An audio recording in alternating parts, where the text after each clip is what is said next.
If I'm going to have sex with an alien, it's got to be soon because this planet's going to fucking heat up. Right? It's like, that's all I'm thinking about every time I read new climate change thing. Is like, Jesus, my chances of having sex with an alien are getting smaller and smaller.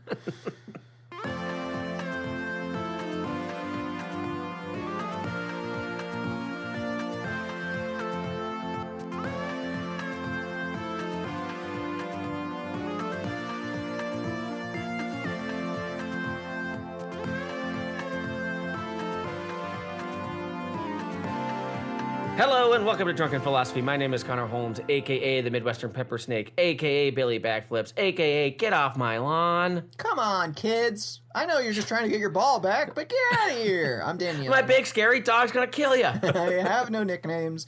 I do have a lawnmower, though, and I'll pay you 50 cents to mow my lawn. Did you ever do that when you were a kid? Mow other people's lawns? Absolutely not. I barely mowed our lawn. Like, my dad would ask me. Looking back on it, it was like, human beings, especially men, are just such pieces of shit when they're like between the ages of 11 and, I don't know, 30. But like my dad, who works full days, 5 days a week, would just ask me once a month to just be like, hey, can you mow the lawn? Like when you get home from school or whatever, or like this Saturday, can you just mow the lawn? And then I just wouldn't do it. And my dad would come home and be like, what the fuck? Like, I asked you to mow the lawn. And I would just be like, I didn't want to. And then my dad would go do it. And it takes like 10 minutes. And it's so easy. Like, we had a power mower. Like, not a sitting mower or whatever. But, like, it wasn't like I was pushing a fucking clipper out there. Like, it was gas-powered. You didn't go out there with scissors. Yeah, exactly. It takes no time at all. But I was just like, no, I need to sit here and just, like, look at my phone. Like, I'm not getting any text from anybody, but I just gotta sit here just in case. I remember when we moved into the house that is now burnt down, but we Mazel tov. Thank you. It's squished glass. But we got a ride-on mower because we had like an acre and a half or something. Sure, yeah, that's my privilege, and I'm gonna flaunt it. Yeah. But I was like, oh, I'm mowing the lawn all the time because it's like I couldn't drive at that point, and I was like, sure. Oh yeah, this is my little driving time. Yeah.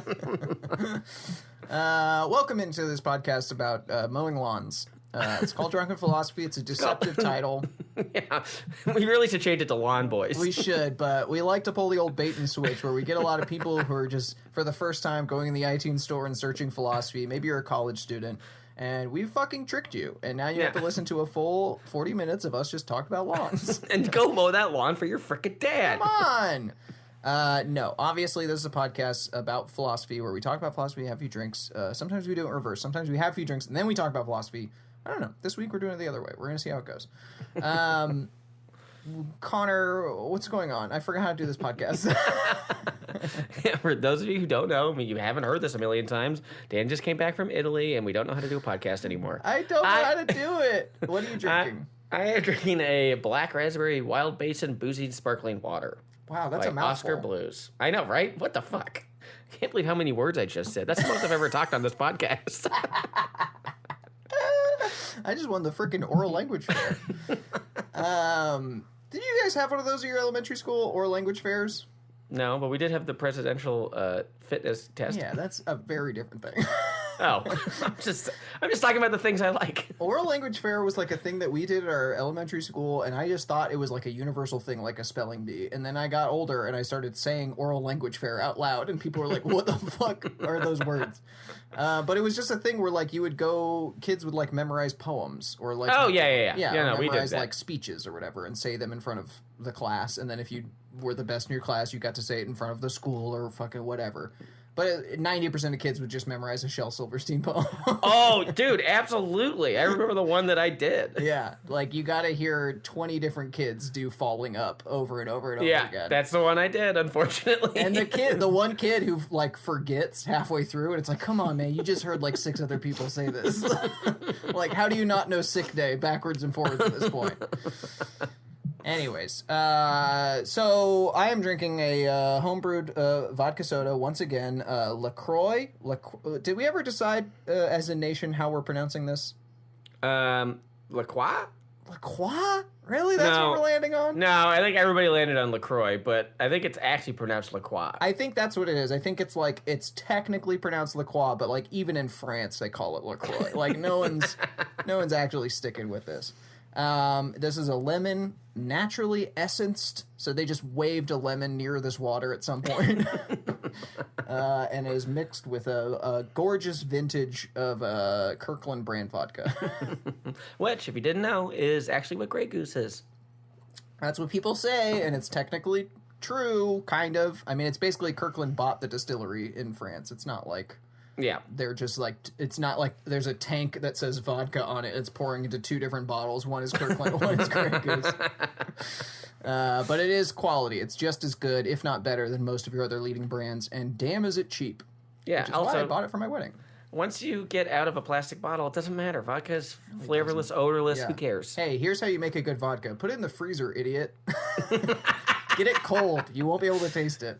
Was that your roommate was the one who was like, yeah, dude, all you got to do is buy shit vodka and then filter it 9 times. Filter it 9 times through 9 different Brita filters. That was also the same kid who told me that you can buy a Listerine bottle and strain it through a loaf of Wonder Bread and make alcohol. I need to meet this fucking genius. He may be dead now. I don't know. Anyways, so that's what we're drinking. What are we talking about this week? Well, hey, as you've just heard, I was just on my honeymoon. I was on vacation. I went to a little country by the name of Italy. And boy, howdy, did I have to stop myself from walking around saying, "It's a me," the whole time. Wow! Yeah, we said it a few times under our breath when we knew other people weren't around. And that's how racism is supposed to work. Exactly. And we've all learned from movies and TV that racism against Italians is totally okay. But in my tour of Italy, in my little trip through a couple different cities... Are you sure you just didn't go to Olive Garden? Through my endless soup and salad and breadsticks... I decided, hey, when we come back, we should probably talk about some Italian philosophers, because it seems only fitting. This is like, in Mediterranean sort of cradle, one of the many cradles of civilization for a long time. The Europe is like the home of many philosophers that we talked about on this podcast before. Let's talk about some Italian philosophers. But rather than going back to the well of ancient Rome, that is like one of my favorite things to revisit, and I feel like we've already done a couple times on this podcast, I thought maybe we would go to Renaissance-era Italy, which is a time period that I didn't really know shit about, and still don't know much about, but I know a little bit of shit about now that I've been there. You kind of, through osmosis, just learn some names and some time periods, and you go, oh, okay. But much like ancient Rome, everyone has the same goddamn name, so it gets very confusing. But I thought on this episode we could talk about a Renaissance-era Italian philosopher, very famous, by the name of Niccolo Machiavelli. I know that name. Heard of him? Yep. What do you know about him? Isn't there something Machiavellian something rather? Sure. Hey, you're about probably on par with most people listening to this podcast right now. Machiavelli is something or other. He is probably best known for being this sniveling little rat-looking motherfucker.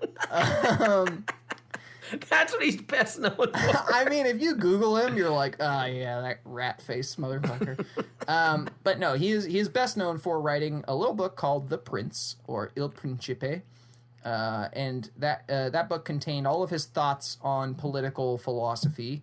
And these days, his sort of thoughts on life, his political philosophy about how leaders should lead, has turned into his last name becoming an adjective, Machiavellian. And these days, Machiavellian means someone who is conniving or backstabbing or scheming, someone who's like not afraid to lie, cheat, and steal to get what they want. And that was essentially the essence of his political philosophy, is like, you can be as fucked up as you want. Do you think he started with a rat face, or do you think he did that and then got a rat face? I don't know. I mean, it's hard to tell because there's only, like, paintings. Like, we don't actually have a picture of him. So it's like maybe all the guys who painted his portraits hated him, and so they made him have a little rat face. But from what I could tell, he tried to have a beard when he was younger, got a real weak jaw, and as he got older, just accepted his rat face and went with it. The moment that like maybe a current philosopher calls us out for being mean to them on this podcast is when it's going to end. I'll be like, nope, that's about as far as we got. Yeah. Luckily, Machiavelli died like 600 years ago, so we're... Well, I know. I'm just talking about the idea, not actually this rat-faced little bitch. It's true. Yeah, I mean, I don't want to dunk on him too hard because one of the things I want to set out doing in this episode is I didn't really know much about Machiavelli. I've never read The Prince, but I know of it. I knew of his name, and I obviously knew the adjective. But prior to this, I didn't really know anything about his life. And I didn't even know anything about him when we arrived in Italy. When we got... No, they don't just hand out pamphlets right at the airport. That's what I was expecting. As soon as we got off the plane, I was like, okay, where's my little booklet about all the famous people that I need to know about? And instead, they were like, give me your passport. I was like, what? I didn't bring that. But no, I didn't know. I didn't even know that he was from Florence. So like when I got to Florence and there was like a fucking statue of him, I was like, whoa, okay. They really love this Machiavelli guy here. And I was like, oh, he's from here. That makes sense, I guess. Yeah. But so he's the Ronaldo of Florence. Yes. So in this, doing research for this episode, I was like, I want to learn a little bit about this guy's life and sort of where he comes from and then what his philosophy is. So that's what we're going to be talking about. In terms of biography, Machiavelli, born in Florence, as I said, in 1469. Nice. He was the son of an attorney and from an old but, only moderately respected noble family. He wasn't like the wealthiest kid on the block, but he wasn't a commoner by any means. Yeah. So he had a Super Nintendo, but not a Sega. Exactly. He didn't have both consoles just because he wanted them. But he was born and came of age in what is known as more of a tumultuous time in Florentine history and really the history of Italy as a whole. Because if you'll all remember your European history, Italy didn't exist at this point. There were just a bunch of different nation states that existed along the Italian peninsula. There was the Venetian state. People from Venice and the surrounding areas were like their own deal. Where is this on the boot? Venice is kind of the very top right of the boot. It's like the part that you pull up to finally get the boot on. To finally get how long have you been trying to put this boot on? Well, it's a very long boot. These are like almost knee-high boots. So you gotta you gotta slip your foot in there. By the way, every time you talk to like a tour guide in Italy, they always describe Italy as the boot or whatever, and then they describe Sicily as the football or soccer ball that Italy's kicking. I was like, God, that's gotta fucking suck for Sicily. Just like, not only are you poor as hell, but you're constantly being reminded that you're being kicked by the rest of Italy.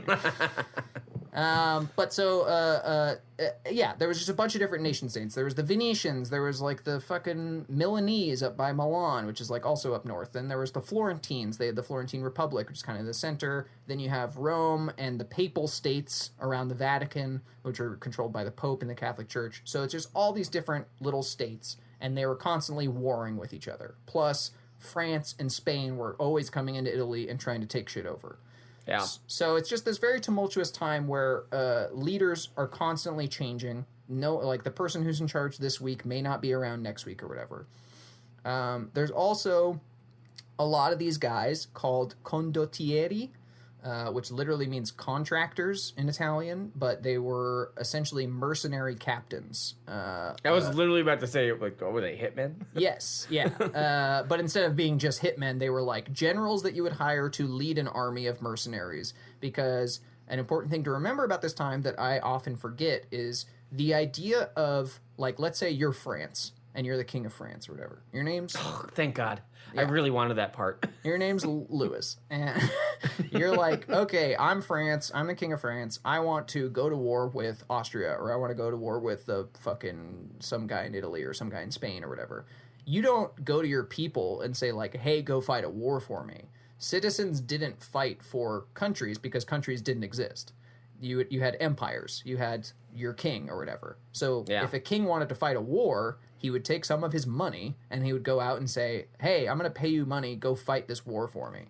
So mercenary armies were like a huge thing during medieval Europe and up through the Renaissance. So you had these guys, condottieris, who were essentially mercenary captains, where like the fucking Pope would be like, I want to wage a holy war on somebody. You, and you're now my mercenary captains. I'm going to pay you this money, and you're going to go fight this war for me. Yeah. So these guys, these condottieris, they would not only fight these wars and become like famous generals and win, but then they would often become the rulers of whatever place that they just happened to conquer over or whatever. So this happened. I mean, who better to rule than the guy who just killed everybody in the fucking town? Right. Some guy who just came from fuck all and just was like, I just kicked everybody's ass. Now I'm your boss. Yeah, that's why Blackwater now runs Afghanistan. Yeah. Well, yeah, that's an important thing to remember now, is that we still use mercenary armies. We just call them something different. We call them military contractors now. So it's all very messy, is basically the end result of this. Is Italy is kind of a mess at this point. But still, Machiavelli managed to receive some solid schooling, and in 1494, when he was about 25 years old, the Republic of Florence expelled the Medici family, who at that point had ruled over the city for over 50 years.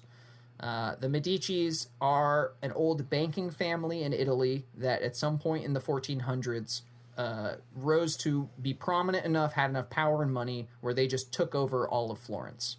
And they just, installed a bunch of their own puppets, a bunch of their own friends in the government, and they just ruled the shit out of Florence for like 60, 70 years or something like that. Mm-hmm. This was during the height of the Renaissance. In last episode, I alluded to these guys tapping people like Michelangelo and Raphael and just being like, here's some money, make us statues, make us a bunch of stuff. We have so much money. Yeah. We don't know what to do with all this money. Please make us art.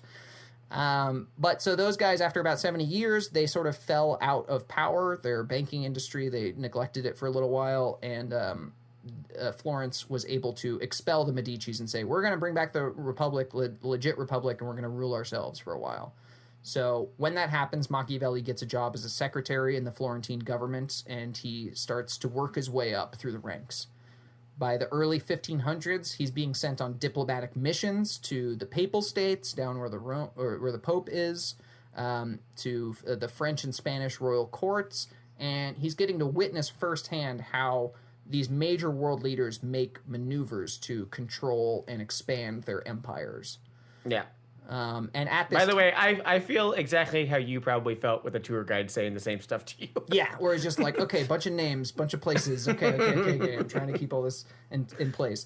It's incredibly difficult to keep track of because there was just so many people, so many things, so much stuff happening. But one important thing to note is the guy who's the Pope at this time. So when Machiavelli goes down to the Papal States and he's observing how the Pope is ruling or whatever, is this guy Alexander Hamilton? Alexander Hamilton. I want to say Alexander the Ninth, but he is a Borgia who is from a very famous, very wealthy family in Spain. And at this time, to become Pope, you just had to be very wealthy. It was not like it was these days where it's like, well, who's going to be best for the pious nature of the church? It was very much like, you got a bunch of fucking money, you can pull strings, and your son can become the Pope. I can't believe they still do that smokestack thing. Yeah, it's crazy. It's very old school. They love their mysticism there at the Vatican. They love to pretend that saints are still a thing. Yeah. So this guy Alexander, he's a Borgia, and he is scandalous throughout history for essentially being one of the few popes who was very open about I don't give a shit about this God stuff. He was very much like, I'm rich as hell, I want to do whatever I want. And so a lot of the art that he had commissioned was pagan in nature, and he was always hearkening back to ancient Roman stuff, pre-Christianity stuff. He also famously had a bunch of mistresses, which was not that rare, but what was rare was that he had a couple kids with mistresses and then acknowledged them as his legitimate children. Really? And he was like, y'all can now rule parts of Italy because you're my kids. And everyone's like, but that's not your wife. And he's like, I don't care, I'm Pope. He's like, suck my dick! Exactly.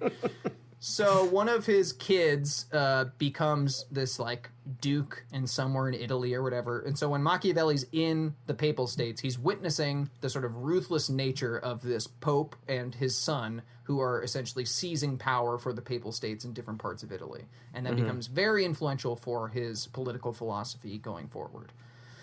Where are we? Okay, so between 1503 and 1506, he's back in Florence, and he gets put in charge of the Florentine militia, and he's one of the first guys to get rid of the tradition of using mercenaries. He would later explain in his like personal correspondence that he didn't think that mercenaries were trustworthy. He thought that because they had no loyalty to any particular state, that they could just, change with the wind, change with whoever's going to pay them more.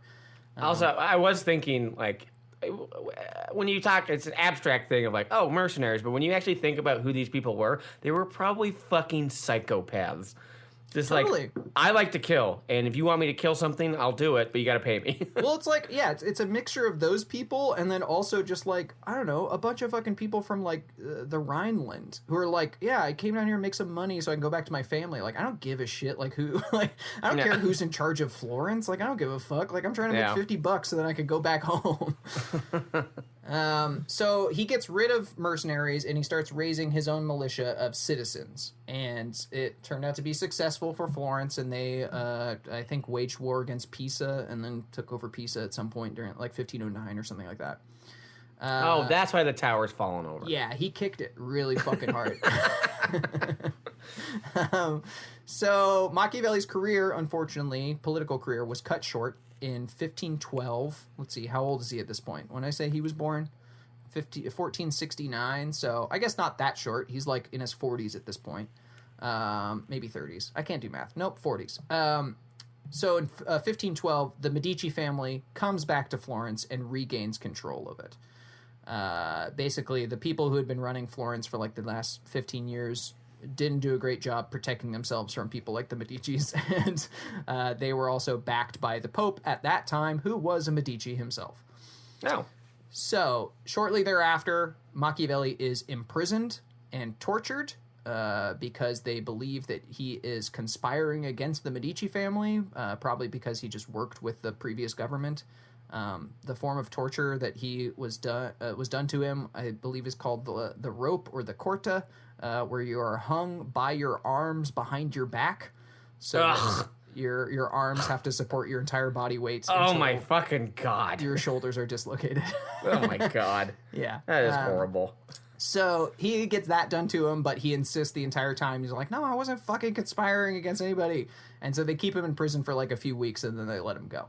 And he spends the rest of his life studying, writing, and engaging in intellectual groups. He resigns from politics, essentially, and he goes off and he lives in his villa in Florence. Can I do a side tangent here for a second? Yeah. I was at Dolores Park, and there was this kid who was clearly on mushrooms or acid, and he was losing his freaking bean.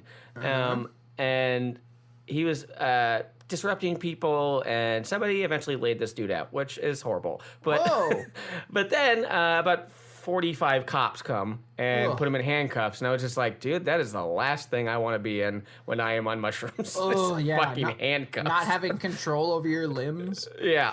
That just the rope thing made me think about that. But anyways.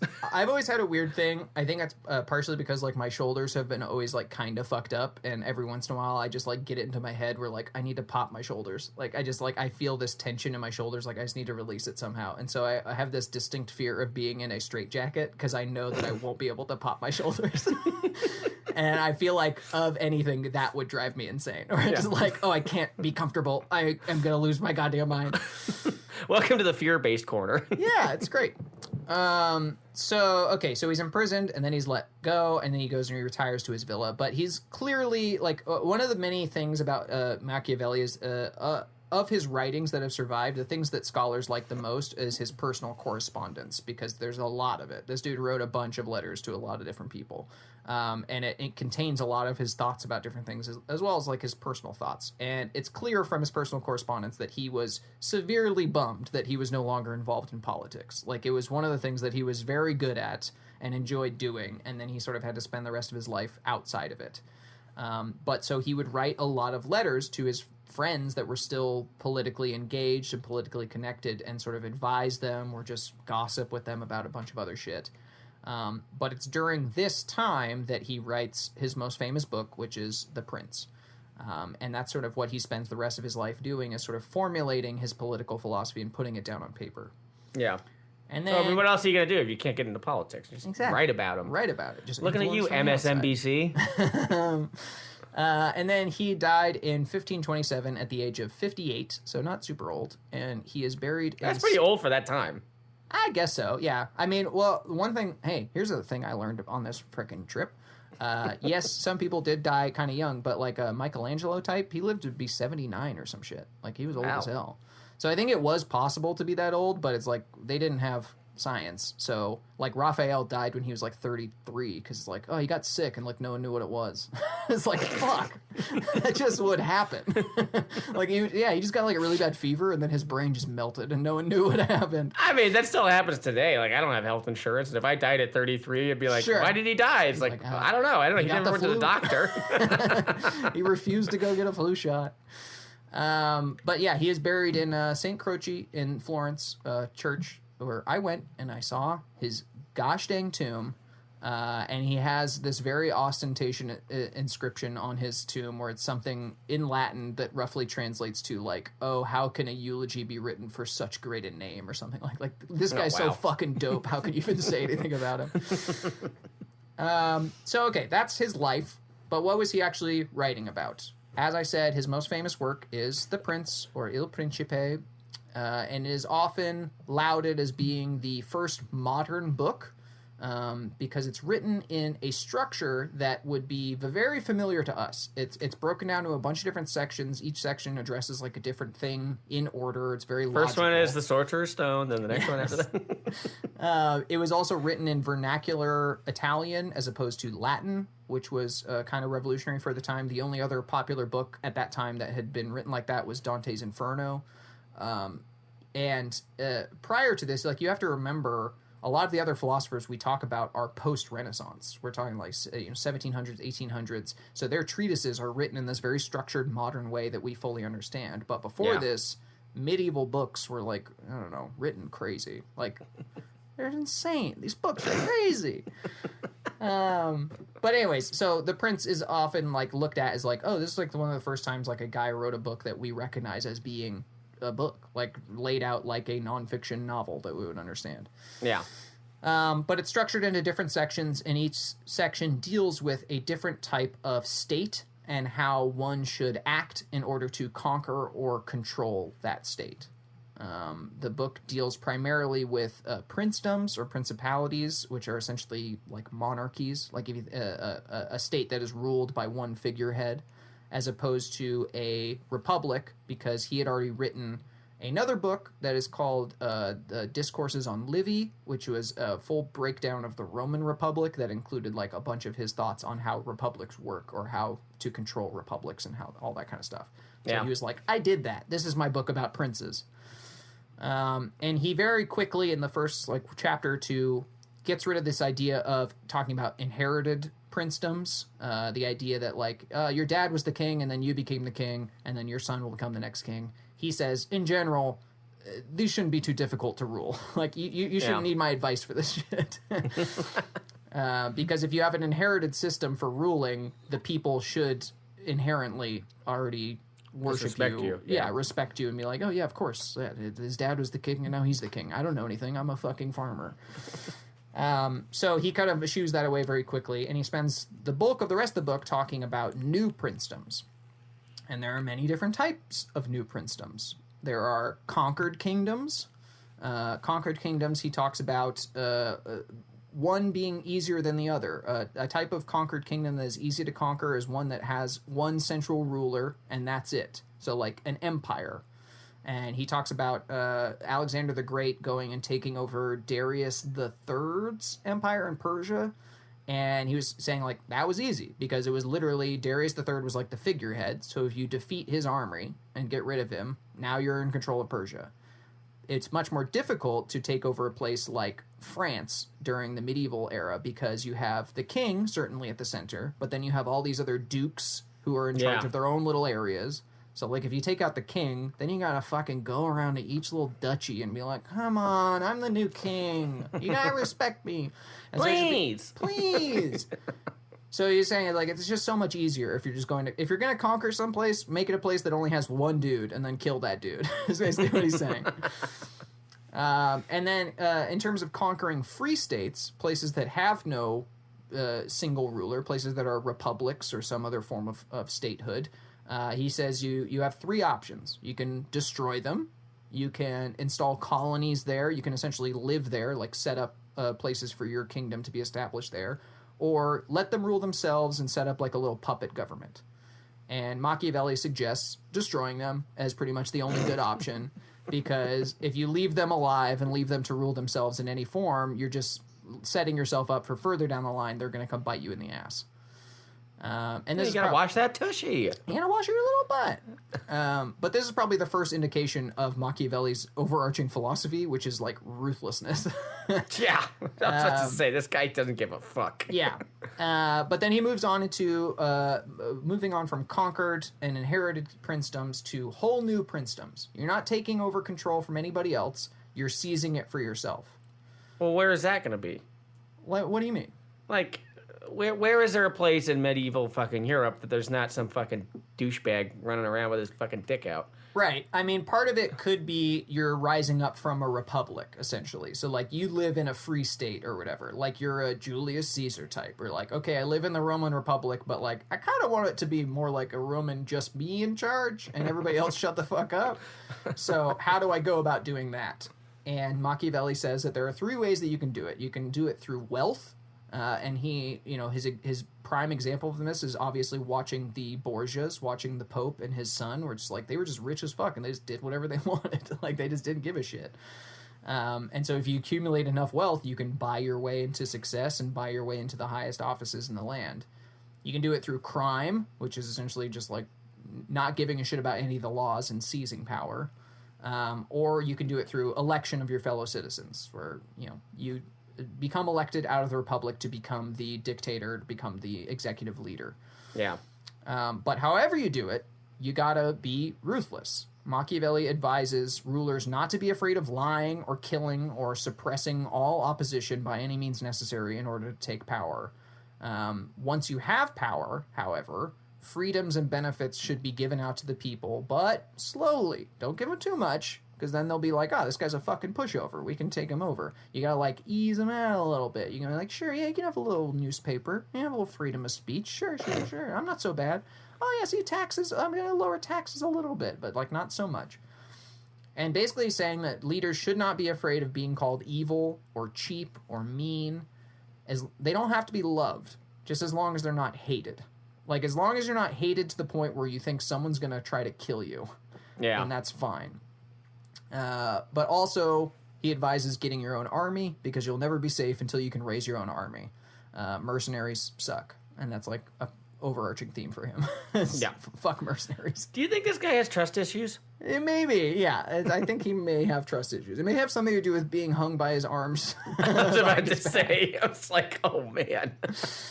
But a running theme throughout the book and throughout much of Machiavelli's philosophy is that he's always looking to history and looking to examples of other leaders. Every single one of these sections, when he lays down a rule of, like, this is how you should act, like a fucking pickup artist who's like, this is what you gotta do. You gotta go out there, you gotta freaking nag your people. Mystery. But every time he lays down some sort of rule like that, he always goes back to a historical example of, like, here's when a ruler did that and it worked, and here's when a ruler didn't do that and look what happened to them. And he is this, you know, student of history. He knows a lot. He's seen a lot. He's witnessed a lot of rulers firsthand, as I was saying, as a diplomat, but he's also studied a bunch. So he's got tons of examples for every fucking thing.